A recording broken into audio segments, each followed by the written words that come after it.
Hi குட்டீஸ், welcome to காவ்யாஸ் Dale. துளசி மாடம் பாகம் 28. கதை கேட்கலாமா?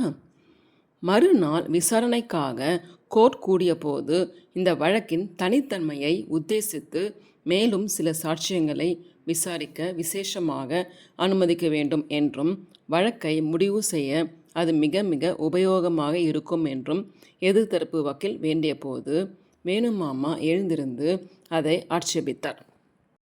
ஆனால் நீதிபதி அதற்கு அனுமதி அளித்ததோடு அவரது சாட்சியங்களை குறுக்கு விசாரணை செய்யும் உரிமையும் வசதியும் உங்களுக்கு இருக்கும்போது கவலை எதற்கு என்று வேணுமாமாவுக்கு உணர்த்தினார். அன்றைக்கு எதிர்த்தரப்பு வக்கீல் என்னென்ன சாட்சியங்களை விசாரிப்பார், வழக்கை எப்படி திரித்து கொண்டு போக முயல்வார் என்பதையெல்லாம் அப்போதே வேணுமாமாவால் ஓரளவு அனுமானம் செய்து கொள்ள முடிந்திருந்தது. சப்ஜெக்ட் கூறியது போல் எதிர்த்தரப்பு சாட்சியங்களை குறுக்கு விசாரணை செய்து வகையாக மடக்கலாம் என்று நம்பிக்கையோடு அதற்கு இசைந்து அமர்ந்தார் அவர். வழக்கு எப்படி போகிறது என்று அறியும் ஆவலுடன் கமலி, ஷர்மா, ரவி, வசந்தி எல்லோரும் அங்கே கோர்ட்டில் வந்து அமர்ந்திருந்தார்கள். பொதுமக்களும் முதல் நாள் போலவே அன்றும் கூட்டமாக வந்திருந்தார்கள். இந்து சமய பழக்க வழக்கங்கள், சம்பிரதாயங்கள் எதையும் கமலி அறியாதவள் என்பதை நிரூபிப்பதற்காக தயாரிக்கப்பட்டது போல் அமைந்திருந்தது முதல் சாட்சி.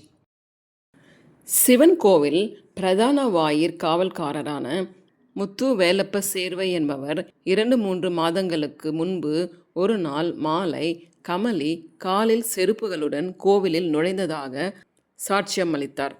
அது நிர்பந்தித்து வற்புறுத்தி வலுக்கட்டாயமாக தயாரித்த சாட்சி என்பது முதலிலேயே தெளிவாக தெரிந்தது. வேணுமாமா அந்த கோவில் வாட்ச்மேனை குறுக்கு விசாரணை செய்தார். முதலில் அது நடந்த நாள், நேரம் முதலியவற்றை மறுபடி விசாரித்தார். வாட்ச்மேன் அதற்கு பதில் கூறிய பின், அப்படி தரிசனத்துக்கு வந்தபோது கமலி தனியாக வந்தாளா, வேறு யாரும் உடன் வந்தார்களா என்று கேட்டார். வேறு யாரும் உடன் வரவில்லை என்று அவனிடமிருந்து பதில் வந்தது. உன் கடமைப்படி நீ காலில் செருப்புடன் உள்ளே போகக்கூடாது என்று அவளை தடுத்தாயா இல்லையா? நான் தடுக்கத்தான் செய்தேன். ஆனால் அவங்க அப்படித்தான் போவேன்னு என்னை மீறி உள்ளே நுழைஞ்சிட்டாங்க. நீ எந்த மொழியில் தடுத்தாய்? அவங்க எந்த மொழியில் மாட்டேன்னு பதில் சொன்னாங்க. நான் தமிழில் தான் சொல்லி தடுத்தேன். அவங்க தான் என்னமோ புரியாத பாஷையில் பேசினாங்க. புரியாத பாஷையிலே பேசினாங்கன்னு சொல்கிறியே, அப்படியானால் அவங்க சொன்னது செருப்பை கழற்றாமே அப்படித்தான் உள்ளே போவேன்னு அர்த்தம் உள்ளதா உனக்கு எப்படி புரிஞ்சது? இல்லைங்க, அவங்க தமிழில் தான் பேசினாங்க. முதல்ல புரியாத பாஷையில் பேசினாங்கன்னு நீ சொன்னது நிஜமா, அல்லது இப்போது தமிழில் தான் பேசினாங்கன்னு சொல்கிறியே, இது நிஜமா? திகைத்து போன சாட்சி முழித்தார். பதில் சொல்லவில்லை. கூண்டில் கையை பிசைந்து கொண்டு நின்றார். வேணுமாமா குறுக்கு விசாரணையை முடித்து கொண்டு தமது இடத்தில் போய் அமர்ந்தார். தம்முடைய அடுத்த சாட்சிக்கு ஆயத்தமானார் எதிர்த்தரப்பு வக்கீல். அடுத்து சிவன் கோவில் அர்ச்சகர்கள் 3 ஒவ்வொருவராக சாட்சி சொல்ல வந்தார்கள். முதல் சாட்சி கைலாசநாத குருக்கள், 58 வயதானவர், சிவாகமங்கலிலே தேர்ந்த ஞானமுள்ளவர், சங்கரமங்கலம் சிவன் கோவிலில் பிரதம அர்ச்சகராய் இருந்தவர். அவர் சாட்சி கூண்டில் ஏறி கடவுள் சாட்சியாக உண்மை பேசுவதாக சத்திய பிரமாணம் செய்தபோது வேணுமாமா, ஷர்மா எல்லோருக்குமே மிகவும் வேதனையாய் இருந்தது. இத்தனை பெரியவர், இவ்வளவு படித்தவர் பொய் சாட்சி சொல்ல துணிந்து வந்துவிட்டாரே என்று உள்ளூர மனம் வருந்தினார்கள் அவர்கள். அந்த பிரெஞ்சு பெண்ணுக்கு நம்ம சாஸ்திரம் சம்பிரதாயம் ஒன்றும் தெரியாததோட அதையெல்லாம் அவ கொஞ்சமும் மதிக்காதவள்னு தெரியறது. நான் சுவாமி சன்னதியிலே அவளுக்கு கொடுத்த விபூதி வில்வத்தழை எல்லாத்தையும் அவ உடனே காலடியில் போட்டு மிதித்ததை என் கண்ணாலேயே பார்த்தேன் என்று சாட்சியம் அளித்தார் கைலாசநாத குருக்கள். குருக்களே, நீங்கள் இதை மனப்பூர்வமாகத்தான் சொல்கிறீங்களா, அல்லது ஏதாவது நிர்பந்தத்துக்காகவா? வேணுமாமா இப்படி கேட்கத் தொடங்கியதை எதிர்த்தரப்பு வக்கீல் ஆட்சேபனை செய்தார். அடுத்து மேலும் 2 அர்ச்சகர்கள் இதேபோல் கமலி கோவில் முறைகளுக்கு புறம்பாக நடந்து கொண்டதாகவும், கோவில் பிரகாரத்தில் விவர தெரியாமல் அவள் அப்பிரதட்சணமாக சுற்றியதாகவும் சாட்சியம் அளித்தார்கள். அப்படி பிரகாரத்தில் சுற்றும்போது அவள் தனிமையாய் இருந்தாளா, வேறு யாராவது கூட இருந்தார்களா? எந்த தேதி என்று, என்ன நேரத்தில் அது நடந்தது என்று எல்லோரிடமும் அடுத்தடுத்து ஒரே கேள்வியை கேட்டார் வேணுமாமா. எல்லோரும் ஒரே தேதி நேரம் கூறியதோடு கமலியை தாங்கள் தனியேத்தான் கோவிலில் பார்த்ததாகவும் தெரிவித்தார்கள். வேணுமாமா எல்லோரிடமும் ஏன் தேதி நேரம் கேட்கிறார் என்பது எதிர்த்தரப்பு வக்கீலுக்கு புலப்படாமல் பெரிய புதிராயிருந்தது. அடுத்தபடியாக பஜனை மடம் பத்மநாப ஐயர், வேத தர்ம பரிபாலன் சபை காரியதர்சி ஹரிஹர கணபாடிகள், கர்ணம் மாத்திரபூதம், மிராசுதாரர் சுவாமிநாதன் ஆகிய 4வரும் கோவிலின் 2வது பிரகாரத்தில் உள்ள ரதி மன்மத சிற்பத்தின் கீழ் அந்த சிற்பத்தில் எப்படி ரதியும் மன்மதனும் கட்டி தழுவி கொண்டிருந்தார்களோ அதேபோல் கமலையும் ரவியும் பகிரங்கமாக கட்டி தழுவி முத்தமிட்டு கொண்டிருப்பதை பார்த்ததாகவும் 4 பேராக சேர்ந்து தரிசனத்துக்காக போயிருந்த தங்கள் கண்களில் கோவிலின் புனித தன்மைக்கு பொருந்தாத இந்த அருவருக்கத்தக்க ஆபாச காட்சி தென்பட்டதாகவும் ஒவ்வொருவராக கூண்டிலேறி சாட்சி கூறினார்கள். இந்த ஆபாச காட்சியை கண்டு அந்த சமயத்தில் பிரகாரத்தில் வலம் வந்து கொண்டிருந்த மற்ற ஆஸ்திகர்களின் மனம் புண்பட்டு அவர்கள் வருந்தி கூறியதை தாங்கள் கேட்டதாகவும் மேலும் சாட்சிகள் தெரிவித்தார்கள். அதை கேட்டு கமலி, ரவி, சர்மா, வசந்தி ஆகியோருக்கு அந்த அபாண்ட பழியையும் புலுகையும் பொறுத்து கொள்ள முடியாமல் நெஞ்சு குமுறியது. வேணுமாமா மட்டும் புன்முறுவலோடு எழுந்திருந்து தன் குறுக்கு விசாரணையை தொடங்கினார். அந்த 4 பேரிடமும் கிளிப்பிள்ளை போல் ஒரே கேள்வியைத்தான் திரும்பி திரும்பி கேட்டார் அவர். ரதி மன்மத சிற்பம் சங்கரமங்கலம் சிவன் கோவிலின் எத்தனையாவது பிரகாரத்தில் இருக்கிறது? எந்த தேதியில் எந்த நேரத்தில் இந்த நிகழ்ச்சி நடந்தது? ரதி மன்மத சிற்பம் சிவன் கோவிலின் 2வது பிரகாரத்தில் வடக்கு மூலையில் இருக்கிறது என்று சொல்லிவிட்டு தேதியும் நேரமும் சொல்ல தயங்கினார். முதலில் குறுக்கு விசாரணைக்கு ஆளான பஜனை மடம் பத்மநாப ஐயர். உடனே வேணுமாமா காலில் செருப்புடன் நுழைந்ததாக வாட்ச்மேன் சொன்ன அதே தேதியில்தான் இதுவும் நடந்ததா அல்லது வேறு தேதியா என்று குறுக்கிட்டு விசாரித்தார். வாட்ச்மேன் கூறிய சம்பவம் நடந்த அதே தேதியில் அதே நேரத்தில்தான் இதுவும் நடந்தது என்று சாட்சியிடமிருந்து பதில் கிடைத்தது. மற்ற 3 சாட்சியங்களை குறுக்கு விசாரணை செய்த போதும் இதே பதில்தான் அவர்களிடமிருந்து கிடைத்தது. கடைசியாக ஒரு தர்மகர்த்தர் சாட்சியம் அளித்தார். கோவில் திருப்பணிக்கு என்று கமலியின் பேரில் அளிக்கப்பட்ட ரசீது கமலியால் நேரில் பணம் கொடுத்து வாங்கப்பட்டது அன்று என்றும் வேறு ஒருவர் பணத்தை கொடுத்து கோவிலுக்கு வராமல் வெளியிலேயே கமலியின் பெயருக்கு அந்த ரசீதை வாங்கி கொண்டிருக்க வேண்டும் என்றும் அவரது சாட்சியத்தில் கூறப்பட்டது. ரசீதில் இருக்கும் கையெழுத்தும் தம்முடையது தான் என்பதை அவர் ஒப்புக்கொண்டார். உடனே வேணுமாமா எழுந்திருந்து 5 ரூபாய் 10 ரூபாய் நன்கொடை வசூலுக்கான ரசீதுகளை தவிர 100 ரூபாய்க்கு மேற்பட்ட வசூல் வேலையை தேவஸ்தான ஆஃபீஸில் கோவிலுக்குள் வைத்துத்தான் செய்ய வேண்டும் என்று திருப்பணி நிதி வசூல் குழுவில் தீர்மானம் போட்டீர்களா இல்லையா என்று கேட்டு மடக்கியதும் தர்மகர்த்தா திணறி போனார். நிதி வசூல் குழுவில் போடப்பட்ட அந்த இரகசிய தீர்மானம் இவருக்கு எப்படி தெரிந்தது என்பதே அவருக்கு திணறலுக்கு காரணம். கமலி கோவிலுக்குள் வந்து தேவஸ்தான அலுவலரிடம் பணத்தை செலுத்தி அந்த ரசீதை வாங்கவில்லை. வெளியே யாரோ அவள் பெயரில் பணத்தை கட்டி வாங்கிய ரசீது அது என்ற தமது பொய் சாட்சியம் அடிபட்டு போனதை தர்மகர்த்தா அந்த நிமிஷமே உணர்ந்தார். வற்புறுத்தி தயாரிக்கப்பட்ட எல்லா சாட்சியங்களும் தவிடுபொடியாகும்படி வாதத்தை தொடர்ந்தார் வேணுமாமா.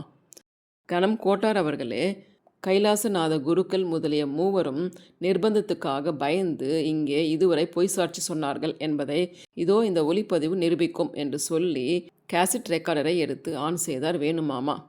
எல் போட்டால் எல் விழுகிற ஓசை கேட்கும் அளவுக்கு அமைதியோடு கோர்ட் அதை கேட்டது. அந்த எதிர்பாராத ஒலிப்பதிவு சாட்சியம் டேப் ஒரு முறை ஓடி முடிந்ததும் சாட்சியத்துக்கு பயன்படும் பகுதியை மறுமுறையும் போட்டு காட்டினார் வேணுமாமா. கமலையின் குரல் ஒலியோடு கூடிய ஸ்லோகம் முடிந்தவுடன், இவ ஸ்லோகம் சொல்லிட்டு இருக்கிறதை கேட்கிறப்போ சரஸ்வதி தேவியே வந்து சொல்லிட்டு இருக்காளோன்னு தோணிடுத்து. இவளுக்கு எதிராக கோர்ட்டில் வந்து சாட்சி சொல்லணும்னு எங்களை கூப்பிட்டு நிர்பந்தப்படுத்துகிற சுவாமி. ஆச்சார அனுஷ்டானம் தெரிஞ்ச நம்ம மதஸ்தர்களை விட அதிக ஆச்சார அனுஷ்டானத்தோடவும் அடக்க ஒடுக்கமாகவும் இவ கோவிலில் நடந்துட்டான்னு சொல்லணும். கோர்ட்டில் வந்து என்ன சொல்வேனோ தெரியாது, ஆனால் இதுதான் சத்தியம். நிர்பந்தத்துக்காகவும் பொழைப்புக்காகவும் கோவில் எக்ஸிக்யூட்டிவ் ஆஃபீஸர் சொல்கிறதுக்காகவும் சீமாவையாருக்காகவும் பயந்து வக்கீல் என்ன சொல்லி கொடுக்குறாரோ அதை அங்கே வந்து ஒப்பிக்கிற பாவத்தை பண்ணணும் சுவாமி. நீங்கள் எங்களை தப்பாக புரிஞ்சுக்கப்படாது. எங்களை தொந்தரவு பண்ணி நிர்பந்தப்படுத்துகிறா, வேற வழி இல்லை. ஒளிப்பதிவை சப்ஜெக்ட் கூர்ந்து கேட்டார். ஏதோ குறித்து கொண்டார். தங்களுக்கு எதிராக சதி செய்து விட்ட தங்கள் குரலையே கேட்டு குருக்கள்மார் மூவரும் ஆடு திருடின கல்லர்கள் போல் விழித்தனர். இது உங்கள் குரல் தானே? வேணுமாமா குருக்களை கேட்டார். குருக்களில் எவரும் அதை மறுக்க முடியாமல் இருந்தது. என் வீட்டிற்கு வந்திருந்த போது கமலையை பற்றி நீங்களாகவே முன்வந்து என்னிடம் இவ்வாறு நல்லபடி கூறியது உண்மைத்தானே? ரெக்கார்டிலிருந்து ஒலித்தது தங்கள் குரல்தான் என்பதையோ தாங்கள் அவ்வாறு கூறியிருந்ததையோ அவர்கள் மறுக்கவில்லை. இந்த ஒலிப்பதிவு குருக்கள் மூவரையும் பயமுறுத்தி எங்கேயோ கடத்தி கொண்டு போய் பதிவு செய்ததாக இருக்க வேண்டும் என்றும், கொலை மிரட்டலுக்கு பயந்து அவர்களை இப்படி பொய் சொல்லி பதிவு செய்திருக்கிறார்கள் என்றும் வழக்கு தொடுத்திருந்தவர்களின் சார்பில் கூறப்பட்ட வாதத்திற்கு போதிய ஆதாரம் இல்லாமல் போகவே நீதிபதி அதை ஏற்கவில்லை. முற்றிலும் எதிர்பாராத விதமாக இந்த கேசட் ரெக்கார்டர் சாட்சியம் வரவே குருக்கள் மூவரும் ஸ்தம்பித்து போய்விட்டார்கள். அதன் பின் அவர்களால் எதையும் மறுக்க முடியவில்லை. மேற்கொண்டு புதிய பொய்களை பேசும் திறனையோ அல்லது தெம்போ அப்போது அவர்களுக்கு இல்லாமல் போய்விட்டது.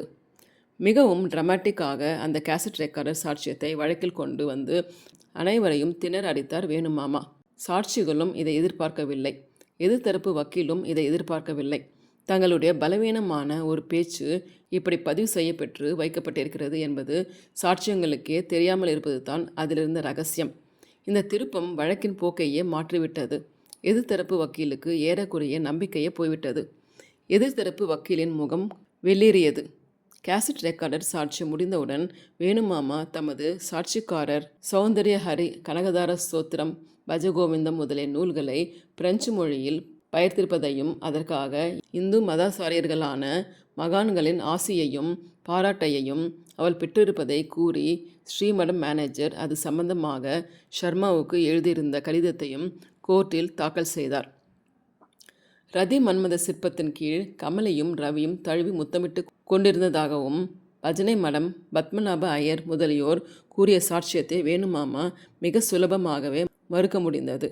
அவர்கள் சொன்ன தேதி நேரமும், வாட்ச்மேன் கமலி செருப்பு காலுடன் கோவிலுக்குள் நுழைந்ததாக கூறிய தேதி நேரமும், குருக்கள் அவள் பிரசாதத்தை காலடியில் போட்டு மிதித்ததாக கூறிய தேதியும் நேரமும் ஒன்றாக இருப்பதை சுட்டிக்காட்டி, முன் இரு சாட்சியங்களும் அந்த நாளில் அதே நேரத்தில் கமலி மட்டும்தான் தனியாக கோவிலுக்குள் வந்தாள் என்று கூறும்போது, மற்றவர்கள் அவள் ரவியோடு ரதி மன்மத சிற்பத்தின் கீழ் அலங்கோலமாக சேர்ந்து நின்றதை பார்த்ததாக கூறுவது கட்டுக்கதை.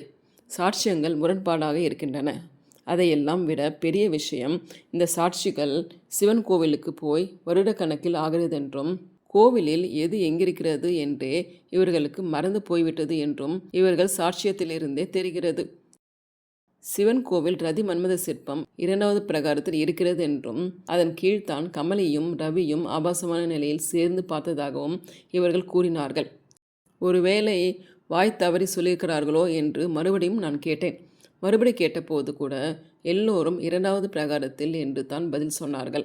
சங்கரமங்கலம் சிவன் கோவிலில் ரதி மன்மதன் சிற்பம் இருக்கும் இடம் 3வது பிரகாரம் என்பது பிரசித்தமான உண்மை.